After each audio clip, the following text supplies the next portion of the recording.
Thanks very much, Joel, and I'm delighted to be part of this august group and to be here back in California where I got my start in journalism up the road in San Francisco for the Wall Street Journal.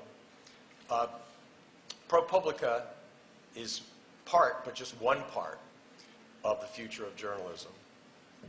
We're a nonprofit, nonpartisan producer of reporting aimed at exposing abuse of power, ineptitude by important institutions, or failure to uphold the public interest.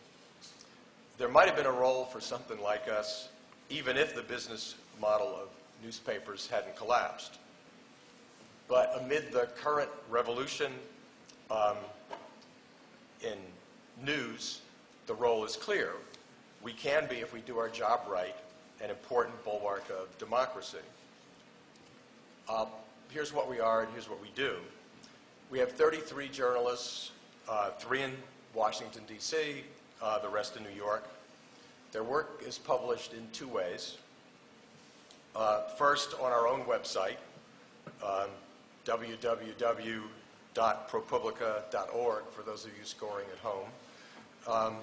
Second, for our deepest and potentially most important work, as Joel suggested, by publishing them on major media platforms. We give these platforms a temporary exclusive, usually 24 hours. In return, they give our work significant visibility and increase the chance that it will have major impact. I'll give you an example. In July, 2 of our reporters, Charlie Ornstein and Tracy Weber, produced a story that ran on the front page of the Los Angeles Times. The story documented how the Nurse Licensing Board in California was doing a horrible job looking at the licenses of nurses who had been convicted of doing things like beating up their patients, stealing their patients' painkiller, and being in a stupor, either drug or alcohol induced, when the patients faced major treatment issues.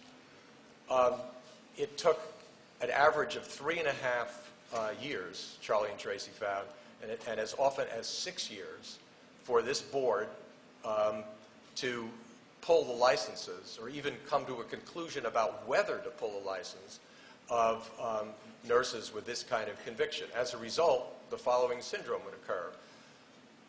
The nurse would do this bad stuff.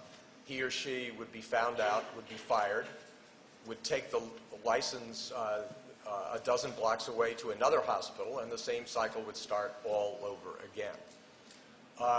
Well, this story, as I say, ran on a Sunday on the front page of the Los Angeles Times, detailing example after example of nurses who acknowledged that they had done this stuff and said they wondered why their licenses hadn't been pulled. Examples of patients who had been permanently harmed as a result of this. Well, that was a Sunday. The next day, on a Monday, the governor fired a majority of the board. And the day after that, he replaced them with people who were charged with fixing this problem, and they in turn replaced the executive director. So we have a new board and a new staff, and our reporters will continue to monitor whether this produces actual positive change in the state. And just so you don't think that the due process hurdles were simply too difficult, that this couldn't be done, reporters found that there were other states that dealt with the same problem or similar problems with much, much greater efficiency. This is the kind of work we try to do. We charge nothing for it. This is not because I think that content wants to be free. Content doesn't talk to me that way. It's because our overriding mission is to get this work seen by people who will have an opportunity to act on it. And so therefore, since we're well enough funded that we can provide it free, that's what we're going to do. We collaborate in different ways with different partners. In some cases, the partner institution will provide additional reporting. When we partner with 60 Minutes and you have a brilliant interviewer like Scott Pelley, you don't want to have one of our ink-stained wretches sit there across from the critical interview. You want to have somebody like Pelley do that. In other cases, there's a reporter on the partner newspaper who can advance the story significantly. So we'll do that kind of collaboration. In other cases, the partner paper simply provides editing. Many supplement our legal vetting with their own. Don't blame them for that. And others simply link to us.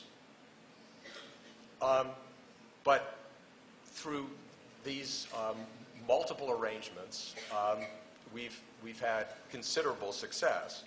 And in just over a year of full operation, we've provided affirmative answers to what I think are the three basic questions that were asked about our journalistic model when we started. The first question was, could we, with no organizational history, get access to important information? One of our reporters said, I'm used to calling up and saying I'm X from the New York Times.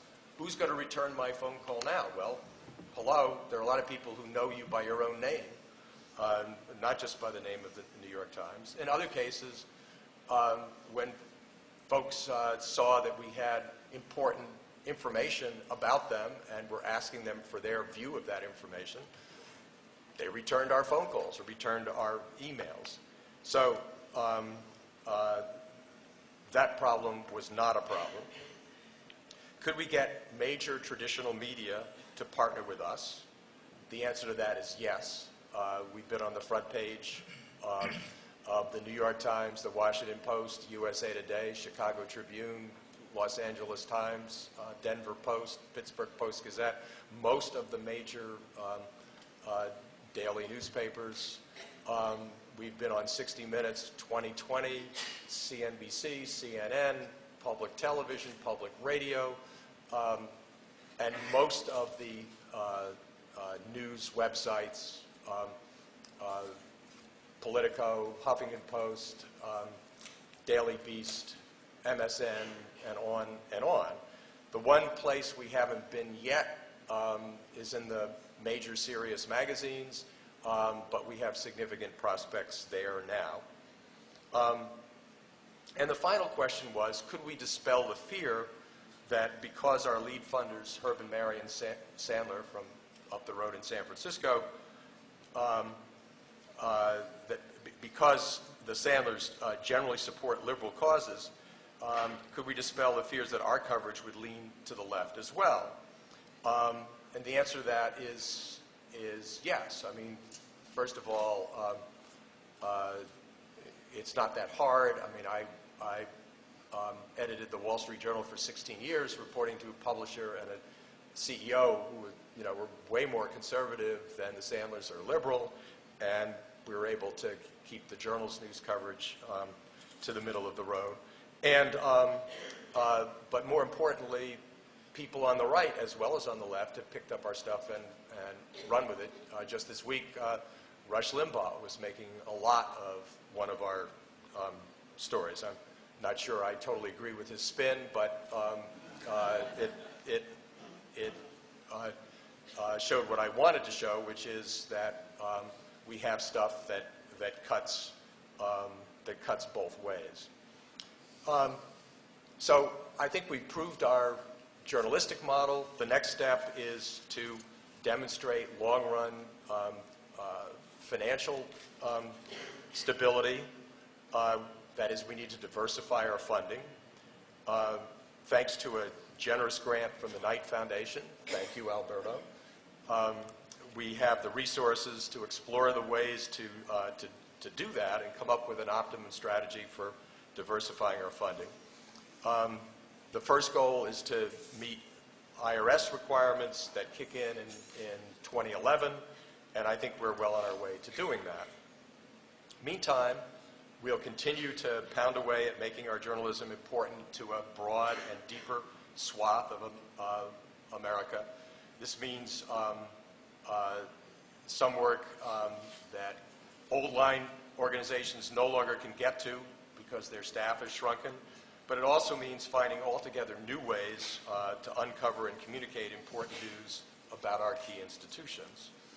The hope is both to help carry on the work of accountability reporting and to help train a new generation of journalists with the skills and passion to do that.